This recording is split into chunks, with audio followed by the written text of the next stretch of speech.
Hello and welcome back again to this road. I don't know road numbers. It's actually, to start off the video, it's really quick. Like, I flew back from Colorado yesterday.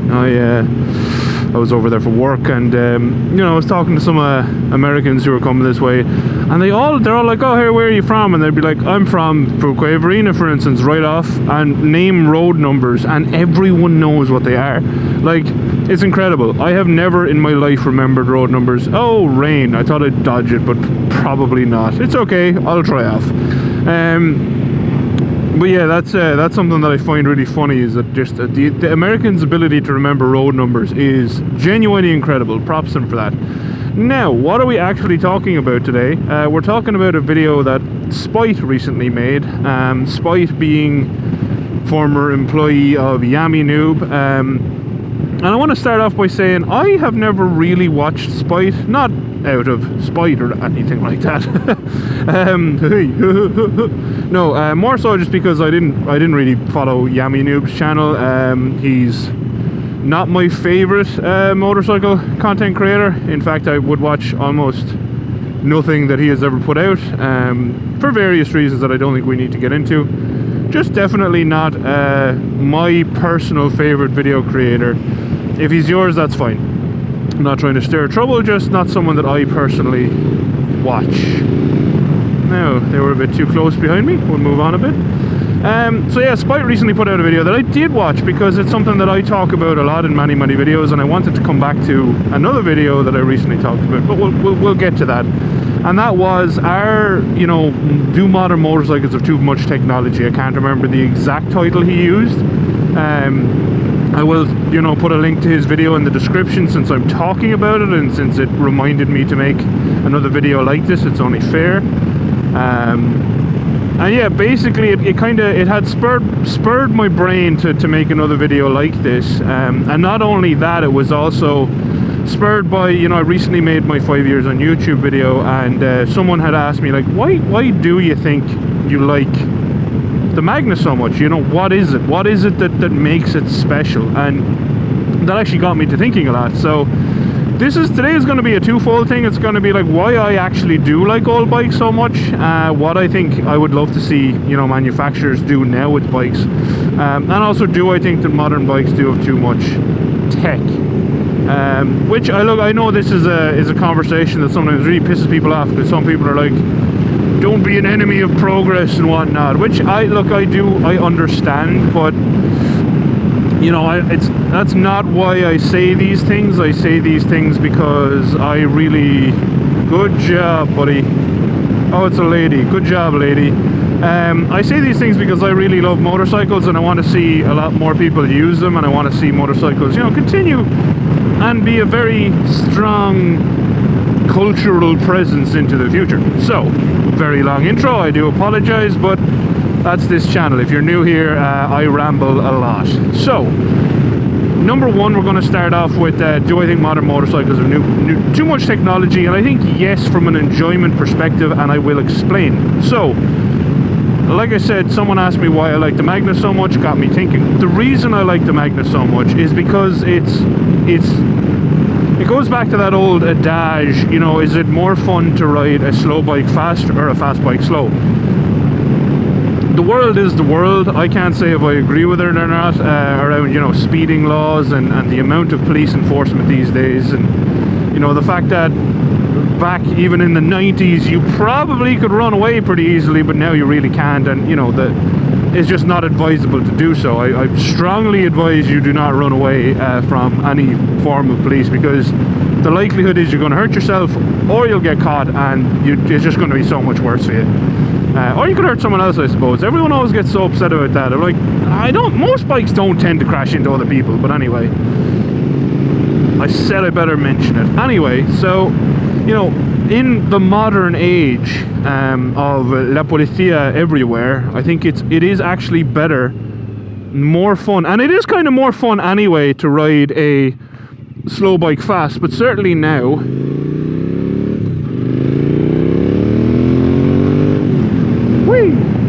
because part of you know, not wanting to ride a fast bike fast is because I don't want to get arrested, you know what I mean? And I enjoy going to the track, and I enjoy riding bikes, so it's not something I ever want to have taken away from me. And the Magna, the essence of the Magna is it made such a good noise, like such an amazing noise. And you were always using your gears, you know, you're always up and down the gears unless you're cruising. Kind of similar to this, you go up and down the gears quite a bit on this too, but not as much as the Magna. But that was definitely a big part of the Magna, is the fact you're banging up and down the gears. It makes a great noise while you're doing so. And you know, it just looked the part, it looked amazing. The other thing was, it's pretty easy to maintain because there's not much, you know, complication going on. What modern bikes do a hell of a lot better, and I'm looking at this one in particular because it's a 2015. It's just, to me, this is a brand new bike. I know it's 10 years old now, so developmentally it's even older than that, but 2015 to me is brand new. You know, for a person who doesn't make a shed load of money to just go buy something new whenever they want. I think for most people this is a pretty new bike, especially if they don't like financing things. I don't like financing things, so you know, there you go. Old bikes could definitely have done with better suspension, better brakes. I think that definitely is something that takes away from the enjoyment of old bikes, and why a lot of people don't really like them as much as I do, for instance. You know, with the Magna, I upgraded the suspension, I upgraded the brakes, and then it's still my favorite bike to ride that I have ever owned because it is so much fun. I actually put quite a bit of mileage on that bike for, you know, for the fact that I was fixing stuff a lot of the time because it lived outside in Ireland. Nobody's fault, not the previous owner's fault. That's just, I mean, that's just Ireland for you. Ireland it's hard on things that live outside. And so why I say, you know, there is too much technology on modern motorcycles. Oh, look at all the horses. Oh, they're so cute. I'll have to tell Toaster about wherever that is because she loves horses. Oh, Ford Maverick. I wouldn't mind a Ford Maverick. It'd be fine for the one I needed to use 4 wheels. I just can't afford one because my insurance is insane. We'll get to that in another. Cows, yes! Look at the cows! Oh, what a huge big horns! It's so cool. But yeah, you know, like, more horses. This is a nice road. I like this place. But a lot of Somerset Place. A lot of modern bikes, there's just so much technology going on. And the thing is, right, and I'm not going to say modern bikes have too much technology, right? My next phrase is going to anger a lot of people. Modern bikes, and I've talked about this before, have too much power. Most people cannot use that power. This bike just about is 100 brake horsepower, probably less because it's older. And it is more than fast enough for the road. I guarantee you I would keep up with most people on twisty roads on this thing. You know, went through West Virginia and it was an absolute blast. Like, you really don't need 200 brake horsepower on the road. On the track, sure, especially if you're a good rider, you can use that. But the Magna, when it rolled off the factory floor in 1987, was touted to have 87 brake horsepower.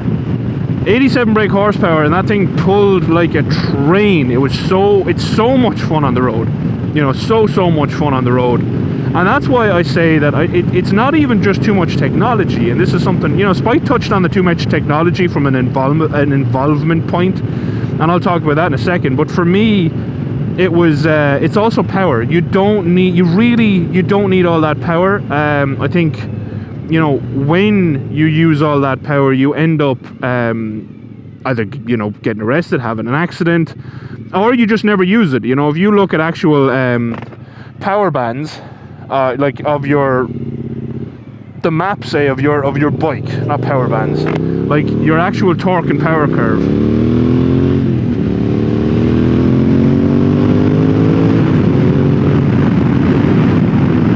I guarantee you are almost never using your actual power. Like right there, I didn't rev the V-Strom very high, so I was just using its torque. Its power, like its torque peaks at 4,000 RPM. So I was using torque, not even power. So just, you know, everyone kind of looks at this stuff as like, oh, well, you know, the guy in work has a 200 brake horsepower Yamaha R1 and he says that you're not cool unless you have one. And then everyone needs to go and get, you know, a super fast Yamaha R1. You don't need it. You probably won't even enjoy it that much. In America, I see guys hanging around on like highways doing pulls on their sports bikes. Not to denigrate anyone, like, Oh, that's really cool. Look at all the rusty truck. I like that. Not to denigrate anyone, you know, if that's what you like doing, fine. I find it very strange that you have a sports bike and want to chill on the highway. More horses. But you know, that's your choice, that's your decision, whatever. I think it's a waste, but whatever. But if you look at that from that perspective, you know, if you're going out to do pulls on the highway, then sure. If that's your thing, you need power. I don't personally understand it, and I really don't recommend you ride a bike that way, because again, I think number one, I think it's incredibly boring. You know, 1 or 2 pulls and you're like, oh yeah, that's fun. But twisty roads, you can find some twisty roads, 50 brake horsepower, I guarantee you can have fun. So modern bikes not only have too much technology, and that too much technology is often used to kind of restrain that power and make it rideable, because a lot of people wouldn't actually be able to ride the bike. The bike would be basically unrideable in a lot of conditions unless you had all the control electronics. So my thing is, like, you know, I've always asked Honda to take a step back, make the Magna again. You know, don't change the style. You don't need to. You don't even really need to change the engine. Just make it fuel injected. You know, make it easy to maintain. Maybe slap some hydraulic valves in there. Valve lifters, whatever you want to call them. Valve adjusters, hydraulic valves anyway. I can't remember the proper words. Slap them in there so that it cuts down on maintenance. Upgrade your suspension, upgrade, you know, your brakes. Maybe add a little bit of power to account for the losses you'll have from that hydraulic system. Leave it shaft drive like the Gen 2, and I guarantee you would sell so many units of that motorcycle, because it would be so much fun. You know, keep it pretty short ratio so you can just run through the gears all the time. With, you know, like a really tall 6th gear, so you still get decent fuel economy when you are cruising. I know I'm very short-sighted on certain things. I know some people like got upset over the hybrid bike video, because, and to be fair, I was pretty short-sighted with that. You know, some people pointed out the Japanese market is very different to the one here, and very different to the one at home in Ireland, which, granted, it absolutely is. And I didn't broaden my horizon, say, wide enough to kind of account for that, which, you know, that's on me. That is my fault, 100%. And I really do appreciate all the comments I got, you know, saying that you're not really thinking of this, that, or the other. Fair enough. I can't say I did think of those things, because I didn't. But, you know, certainly I think the bulk of people who have never actually gotten to ride an old bike, I think a lot of modern bikes that I have ridden, ones that I haven't even gotten to make reviews on, you know, I always go towards like this bike, the Z900RS, you know, when I am buying newer bikes, because they have, you know, minimal electronic assists, and the thing that I find with electronic assists, and, you know, even throttle by wire, and throttle by wire has its benefits, you know, you have cruise control and all that. However, I do find that the throttle by wire neuters the feeling a little bit, you know, like a cable actuated throttle is just so much more direct, you know, especially when it's to a carb, it's just instant reaction. I don't know, I just think that technology can have a tendency to neuter the experience, which in my opinion is an awful pity. I think bikes are a fantastic item to ride. They're great for mental health for some people. You definitely shouldn't use a bike as a crutch though. You know, if you're having issues, you should go talk to someone. I'm a firm believer in that. But at the same time, oh, it's supposed to go in there to the sports complex. I don't know what's down there. I literally just picked a random spot, so let's go in here, see what happens. I don't know, am I allowed in here? But who cares? I can run away if I'm not. Whoa! That was a bit stony. Couldn't see it with all the rain on my visor. Fit for life. Doing some pitching. Yeah, this place is cool. Let's get out of here, shall we? But where was I? Yeah, so, you know, Spite said a lot of the same stuff. He was, I think it was a Hornet 919, and, you know, something more modern. I can't even remember. I have a terrible memory, just so everyone knows. But you know, it's something that I when he said it, I completely agreed with it. I'm pretty sure I've mentioned it myself in very similar words, that modern, oh cool, nice, modern bikes, while you know they're cool and all, they do have a tendency to what's this place? Let's have a look. They do have a tendency to just neuter the actual riding experience a little bit, which I think is an awful pity, because I think that's one of the best things about, oh that's a big stone, about motorcycles, is the engagement you get from them. You know, the actual feel of a bike is one of my personal favorite things. Park View Center.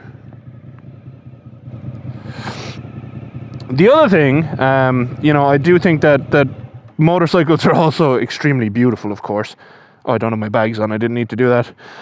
And I think that's, you know, that's something that a look of a bike is obviously subjective. I personally love older bikes. I think they look great. I actually like the look of this bike a lot. You know, it's funny because a lot of people don't. But I love Stromboli. I think Stromboli is a fantastic riding bike, and I think it looks pretty good. And I do like how you can just throw scaffolding on, and in my opinion, it improves the look, if anything. Actually, that would have been cool as silver. Maybe I should get a powder coated someday. Either way, those Hepco and Becker things. That was kind of all I wanted to talk about. Is the reason I love the Magna is actually because it's theoretically slower. You know, it has, you know, lower power. It has short gearing, I suppose. Not that makes a difference, but it was just more so the lower power combined with the shorter gears and the shouty responsive engine. It just makes that bike amazing. Plus it handles actually pretty well since I put in the newer suspension. So I mean, that's all part of it too, definitely. So yeah, I mean, if we were to redo bikes, I would much rather see them done with like modern suspension, modern brakes, modern fuel injection, you know, stuff like that, just ease of life things. But like, leave it as a cable actuated throttle, because the thing that I would like to see is cheaper bikes, you know, because modern bikes have their place. Like, all that technology definitely has its place, and like I've said before, I think it's really cool that we see those developments. Most of them anyway. I think some are kind of stupid. Like, I never liked the blind spot detection that Damon Motorcycles were talking about, which does look like it's been a giant scam, by the way. So yeah, there you go. That was an interesting one. But yeah, never liked their blind spot detection, because you have these and you can also turn your head on a bike, and you should be situationally aware. And also, I do feel that a lot of modern bikes do kind of neuter the biking experience. The most fun I've ever had on a bike going fast was on a 1996 Gixxer SRAD 750 at Bishop's Court up the north, because just that track was really fun on that bike. And riding that old bike, you were just so connected to it. You could feel everything, and it was just so much fun. There's literally 0 assists on that thing, and riding it fast was a blast. So yeah, I know this was probably a long-winded way to say I agree with Spite. I do think that technology kind of can neuter the experience. I also think the modern bikes are kind of too fast. I think that they don't need as much power as they currently have to have fun on. And it kind of goes back to the market for the hybrids. I know, like, they have a big problem selling super powerful fancy bikes, you know, flagship models. And I'm glad they make flagship models, because, you know, I do want to buy one at some point for the track, like a Gixxer 1000 or something. But I think to keep biking alive, I would rather see some cheaper bikes made. Obviously, you have to have ABS on there now. Maybe throw your traction control on, but obviously you don't need power modes, because I'm suggesting throttle by cable. Yeah, it's just a tough one, you know, because obviously I don't make bikes, and I'm sure there's decisions made from an engineering standpoint as to why to do some of the things that they do, but I do feel a lot of decisions are driven by accountants, and unfortunately even more decisions are driven by regulations, you know, emissions regulations and whatnot, which I know some people, Volt, might get upset with me again around the emissions things, but I think emissions controls on motorcycles are nonsense, because we don't go after things that actually cause bigger problems, such as, you know, cruise ships and whatnot, and planes. I think the biggest problem with emissions from motorcycles and cars is the point of where they're emitted, that people walk around. It does cause lung problems, so in cities and whatnot, but there are other ways to do that than neutering an entire market, in my opinion. But yeah, there we go. So yeah, go give Spite's video a watch. He had someone else on there with him. I would love to have someone I could chat back and forth with about this stuff at some point. I think that's a really cool format. 4.9 actually did just release a video that kind of also discusses why, you know, regulations have pushed us away from 4-cylinder bikes to 2-cylinder bikes, which was very interesting, so give that a watch. And yeah, until next time, I really hope that you got something from this. Do you agree that bikes have more power than we need right now, and there are other ways to make them fun, such as just recreating the Magna with the V4, modern injection, modern suspension, modern brakes, modern safety items that are legally required, stuff like that. Let me know. I'm interested to hear your thoughts, as always. And yeah, until next time, thank you again for watching. A special thank you, as always, to all of my patrons. I really do appreciate your support. And I love you all dearly. So yeah. Bye guys. Out. Adios. Outro crew. If you could pick one bike from history to recreate, what would it be and why? Interesting to do that. I'm actually going to do a video on that myself, but I'm interested to get all of your opinions too. So let me know in the comments. Bye, Outro crew.